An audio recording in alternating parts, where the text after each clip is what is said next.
Om Swastiastu, Jero Gede. Om Swastiastu, taler nggih. Nggih. Wonten api niki, saking api niki. Nggih, sebelum Om Puro niki Jero Gede, titian enten uning bahasa Bali halus niki, Kang Yang bahasa Indonesia ngian tiang niki Jero Patah Gede. Pak Jero taler tenuning bahasa Bali halus, kiring Kang Yang bahasa Indonesia kemantan biar gampang dimengerti gitu maksudnya. Nggih, nggih Jero Gede. Nggih, tiang dari mahasiswa niki Jero Gede, tiang Ya. ada tugas niki penelitian enten tentang agama.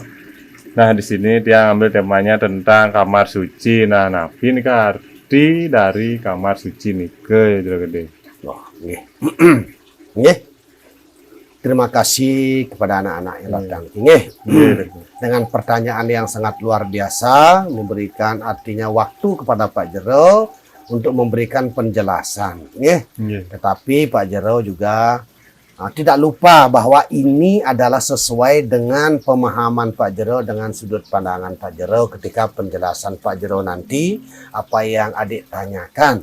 Nah, di sini Pak Jero tidak mempertentangkan penjelasan saudara-saudara yang lain. Seandainya adik-adik nanti mendapatkan penjelasan atau pencerahan tentang hal ini juga, Nggih, Pak. di luar konteks di Jero di sini ataupun di Pak Jero, Nggih, Pak. itu tergantung dan terserah adik yang memahami nanti ya. Nggih. Ini sesuai dengan pemahaman Pak Jero apa yang adik pertanyakan tentang arti dari kamar suci, kan begitu? Nggih, nggih Pak Jero. Nggih. Mari bersama-sama tidak mengurangi rasa hormat kepada saudara-saudara umat sedharma yang sangat yang muliakan adalah Ido Pandito Makosami, Om Swastiastu, taler sanewangi yang titiang Ido Dane Jero Mangku Makosami. Mari kita bersama-sama apa yang menjadi satu pertanyaan anak alit-alit tiki tentang arti dari kamar suci. Nah, niki sesuai dengan pemahaman tiang kembali. Nggih. Nggih. Ini kalau pertanyaan adik yang bahas dulu kamar suci. Nggih. Nah, di sini Pak Jero balik bertanya kepada pertanyaan adik. Perlu kita rilis, perlu kita perbaiki walaupun itu pertanyaan. Harus kita mengerti. Nah, apa arti kamar suci? Yang itu pertanyaan tadi. Nggih, nggih Jero Gede. Nah, di sini Pak Jero mengartikan apakah benar, memang maksudnya adik itu benar, tetapi apakah benar pertanyaan adik itu kamar suci? Nah, di sini ada kamar suci. Nah, suci itu apa? Siapa yang suci? Itu dulu. Nah, kamar itu apa? Di sini Pak Jero artikan dulu kamar. Nggih. Maaf ya. Kamar itu yang sudah jelas, yang lazim adalah untuk manusia, ditempati oleh manusia. Nggih.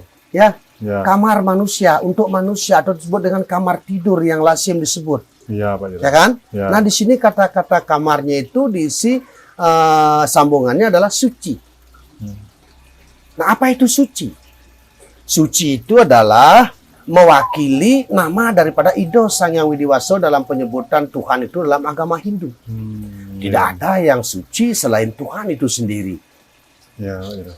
Ada seringkali Pak Jero mengatakan sesuai dengan pemahaman Pak Jero, selain Ido Sang Hyang Widi ataupun Tuhan itu sendiri adalah ciptaan. Ingat itu, ciptaan, baik itu alam beserta isinya, itu ciptaan Tuhan. Nggih, Pak. Nah, selain Sang Hyang Widi adalah ciptaan Tuhan, Tuhan adalah kesucian. Yang suci itu, yang mutlak adalah Tuhan itu sendiri. Ciptaan itu tidak ada yang suci. Kalau disucikan, mungkin ada kita yang menyucikan tempat-tempat beliau ataupun kita sendiri menyucikan diri.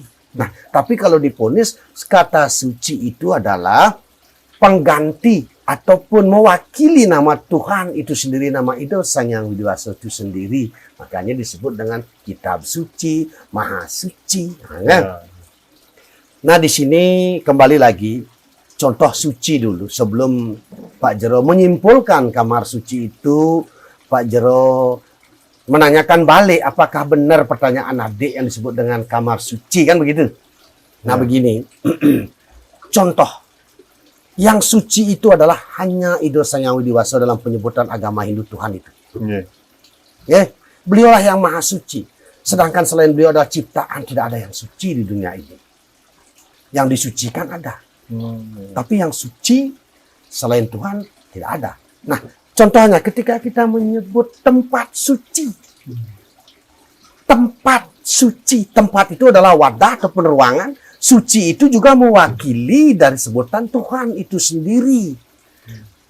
Ketika jikalau mana kita di tempat suci itu akan memuja Tuhan itu sendiri, ya, di tempat itu adalah yang suci akan turun, yang mewakili Tuhan itu sendiri. Pikirkanlah itu. Itulah disebut, saya simpulkan, tempat beliau, tempat Tuhan, tempat suci. Yang suci itu Tuhan. Nah, makanya tempat-tempat suci itu sebelum itu yang suci, artinya kita sugestikan, kita amalkan, turun dari kayangan, kan kita sucikan dulu tempat itu. Walaupun itu tempat suci, makanya disucikan dulu tempat itu agar yang suci Tuhan itu sendiri akan turun melingi-lingi ring lelawangan itu, ring pulingi hidup. Kita contohkan di agama kita, agama Hindu. Nah, kan begitu. Nah, jadi tadi pertanyaan adik kembali saya sambungkan. Adik menanyakan, apa arti kamar suci? Ya. Nah, gitu dulu. Pelan-pelan, yang penting tepat. Ngena. Jangan adik itu bicara boleh. Sudahkah Anda paham dengan pembicara apa yang Anda bicarakan? Sudahkah Anda memahami kalimat apa yang Anda sampaikan, lontarkan? Kan begitu? Nah, di sini kamar suci. Sedangkan lasim kamar itu adalah untuk manusia. Kamar tidur. Kan begitu?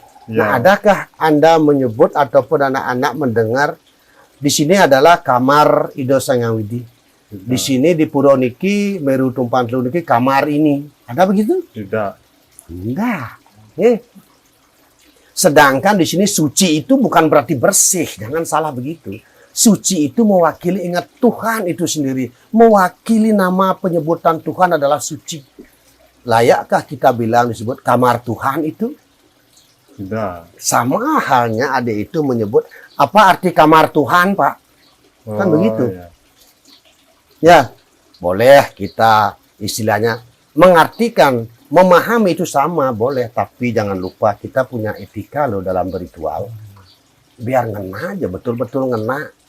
Kita benar-benar aja bisa salah, apalagi kita sembarangan.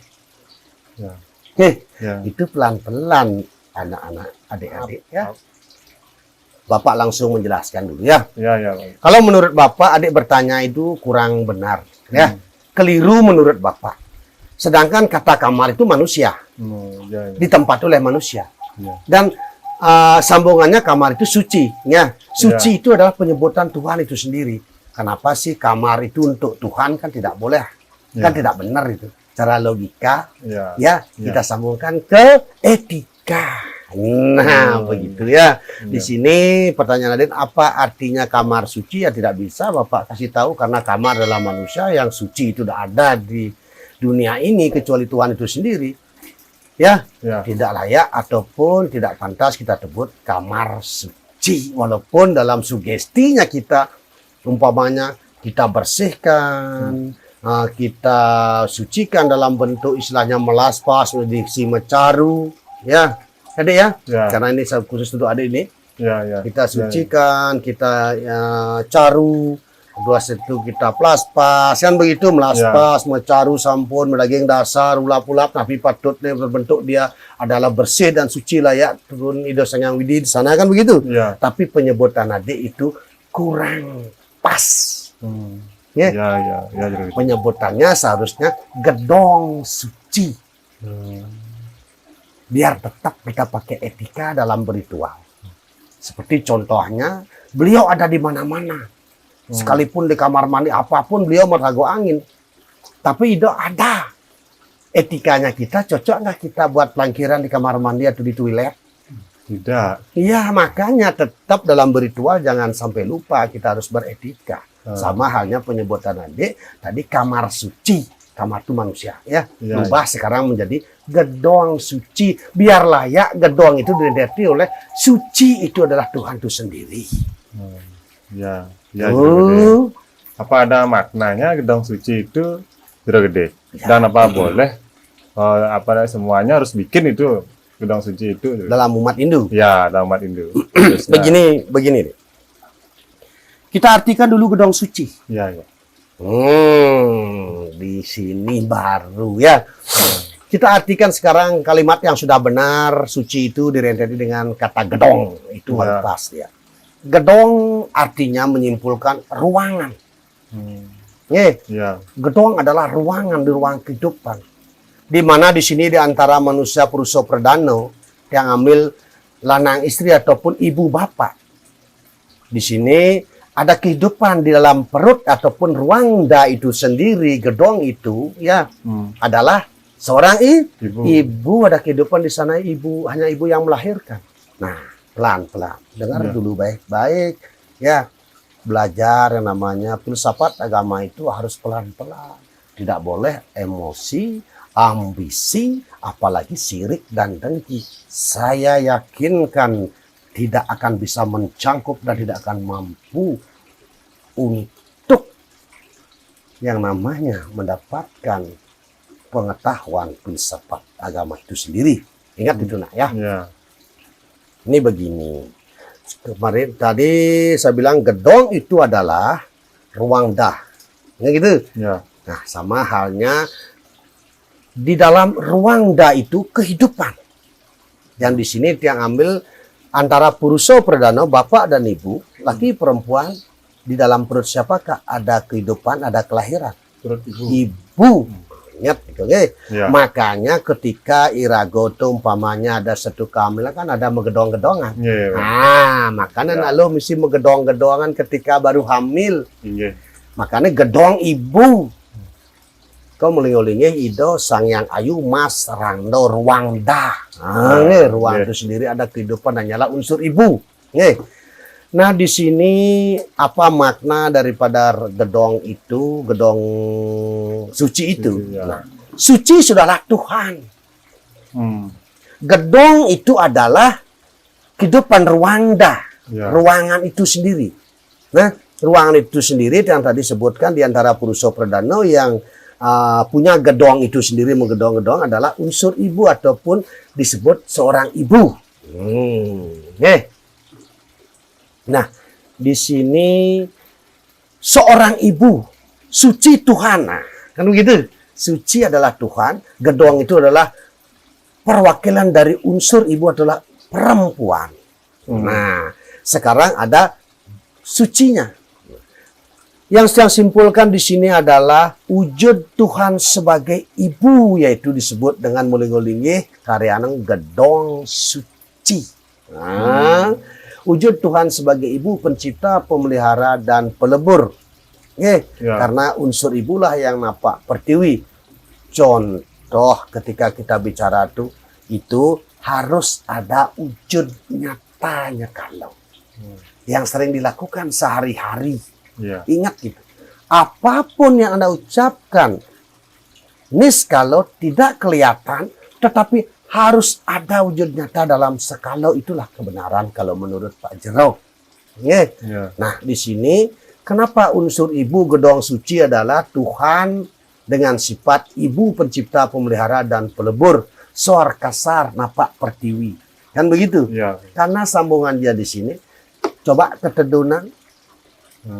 Apakah Anda bilang dia ngiring Raja Gede, Tidak. Raja Niang, terus Raja Ayu, apakah begitu? Apakah Tidak. begitu? Tidak. Juragan. Yang lazim disebut adalah Ratu. Ratu itu sebutan yang pantas bagi seorang perempuan apalagi Perempuan. iya, makanya di sana harus hati-hati. Unsur ibulah atau disebut wujud Tuhan sebagai pencipta, pemelihara, dan pelebur adalah unsur ibu ruangda itu sendiri. Napak pertiwi sor artinya memberikan kekuatan itu sendiri yang napak pertiwi ke dunia. Nih, makanya semua disebutkan Iratu. Yang ngiring Ratu Niang, Ratu Gede, Ratu Dalam, tidak pernah ada raja. Itulah bukti ataupun makna, pengertian daripada unsur ibu Tuhan itu sendiri sebagai pencipta, pemelihara, dan pelebur yang napak pertiwi. Makanya semua sebutannya disebut Iratu. dibuatlah gedong suci, karena unsur ibu lah yang mengandung ruang da itu sendiri disebut gedong, menggedong-gedongan. Unsur ibu lah itu kita wakili sebagai gedong. Nih. Nah, yang mana di sini makanya tempat gedong suci itu pastilah di antara nistoma dia utama ring wewidang pekarangan iraga. Unsur utama adalah merajan pinako sirah, unsur utama pinako buru, tegan Ya. ring madio itu lingihan ring wewidang tengatah iraga. Dan dados siki ring utama wiaden disebut merajan alit ring wewidangan pekarangan. Sangkala itu gedong niko harus linggihan di luar merajan pinako pangwenten nistoma dia utama pangwenten artinya etika. Itu unsur ibu sor kasar, tegan Ya. sor. Nah, kan awang pertiwi dan akasa luhur. Guru pinako reng widang dewa yang guru pinako lebih luhur utama triki ido karyan gedong suci reng madio. Tegan Ini. itu baru arti gedong suci. Sekarang, apakah kita harus membuat gedong suci? Nah, kan begitu. Agar nyambung. Di sini ada begini kata konteksnya. Ketika kita menyembah Ido Sang Hyang Widiwasa, Tuhan itu sendiri, di Nista Mandalo disebut dengan kemulan taksu, kita sudah istilahnya mengamalkan istana beliau sebagai merajan alit. Kan sudah. Ya. Ya. Kan sudah itu kita memuja-memuji Tuhan itu sendiri di Merajan Alit dengan artinya perteko yang lengkap, disucikan dan layak sesuai dengan sastranya sendiri. Kita memuja Tuhan itu melingolingi ring Nista Mandalo disebut kemulan taksu. Nah, apakah layak? Apakah harus kita membuat gedong suci? Ya. Di sini Pak Jero mengatakan sesuai dengan pemahaman Pak Jero harus dan juga tidak. Di sini kalau kata harus dulu. Ya. Ketika Ido Sang Hyang Widiwasa sebagai unsur ibu seperti yang Tiang bilang sebutkan tadi, unsur ibu adalah ruang da gedong suci, ibu yang napak pertiwi. Bila mana di antara umat sedharma ataupun umatnya menjadi petapaan, nedunang taksu metetaman ataupun mebosan, Ido Sang Hyang Widi sebagai unsur ibu yang napak pertiwi kayun metetaman Ido nedonang tamu ring damuh makosami lewat perantara petapakan atau manusia itu sendiri sana kecawi istriko dados petapakan wenang dan harus buat gedong suci riko ragane pacangayang Ido betaro betari dewa dewi siwa sado siwa paramo siwa Ido merago yang ibu pacang nedonang bos nedonang tetaman melalui prasarana petapaannya itu sendiri lewat kita ngayang ring gedong suci niko sendiri. Tuh ketika umat atau damu dados petapaan dalam nedonang taksu. Harus punya gedong suci, tidak boleh dicampur aduk ke merajan alit. Karena di sana unsur guru. Nah, ketika tidak, teman-teman, ketika kita tidak menjadi istilahnya petapaan, di antara istilahnya di sana tidak menjadi petapaan, artinya Ido Tuhan itu sendiri tidak memilih kita, tidak didonang taksu atau metetaman ataupun membosan. Kita kan sudah punya yang namanya satu-satu di antara satu pekarangan, satu merajan. Kan begitu, kita kan sudah punya. Sudah ada tempat suci yang khusus sudah dibuatkan oleh Ido yang Pandito dan Dane Pemangku. Sudah disucikan yang layak disebut dengan merajan alit. Seandainya kita tidak menjadi satu petapaan yang Ido memilih kita untuk menjadi petapaan, beliau menurunkan atau turun taksun Ido pacang mata tulung. Ngapain kita ruwat-ruwat lagi ikut-ikut tak menentu dah dos nih kau. Sampun wenten tempat suci yaitu sudah di merajan. Kalau kita tidak jadi petapakan, buat apa repot-repot lagi? Malah berabe jadinya. Nah, kalau petapaan itu Ido Sang Hyang Widiwasa turun sebagai unsur ibu yang akan nedun taksu mau bosan, mau taman itu diharuskan. Ya, Ido yang diharuskan. berkendak, ido yang ingin. Oh, Biasanya memanas, biasanya kepanasan namu kayun taman harus disiapkan ido yang unsur ibu mengrago gedong pacang nedun kesedihan kan begitu. Artikan dengan baik-baik, jangan abal-abalan, jangan asal-asalan, turut-turut tak menentu jadinya. Pantan girang keajakan. Semua ada arti dan makna. Pelan pelan. Yang penting pasti. Ya, ini kesaran Pak Jero. ini. Hanya itu sih sebenarnya makna, arti dan tujuan. Terima kasih Niki Jero Gede. Nggih. Niki udah yang catat Niki, nanti jika ada lagi yang saya ingin tanyakan, jangan Terus? datang lagi. Nggih, dumugi Makin- Pak Jero sido untuk Pak Jero napi sane petakean alit-alit moto sami niki dumugi sido untuk Pak Jero menjawab. Nah niki atau Pak Jero malih sesuai dengan pemahaman nggih dan sudut pandangan Pak Jero mohon dipikirkan. Iya, Jero Gede. Pikirkan baik-baik dengan kekosongan dan kedinginan hati dan pikiran. Jangan didasari dengan ditepas gede emosi atau mumet, jangan. Ya. Ya, akan lain jawabannya nanti. Ya, terima Emosi kasih yang banyak. timbul nanti ngacohnya. Ya. Terus. Ya, Jero Gede. Terima Nggih. kasih yang Nggih. izin Niki untuk mewali Niki. Inggih, Oke. terus. Nggih. Om Santi, Santi, Om Santi. Santi, Santi, Santi.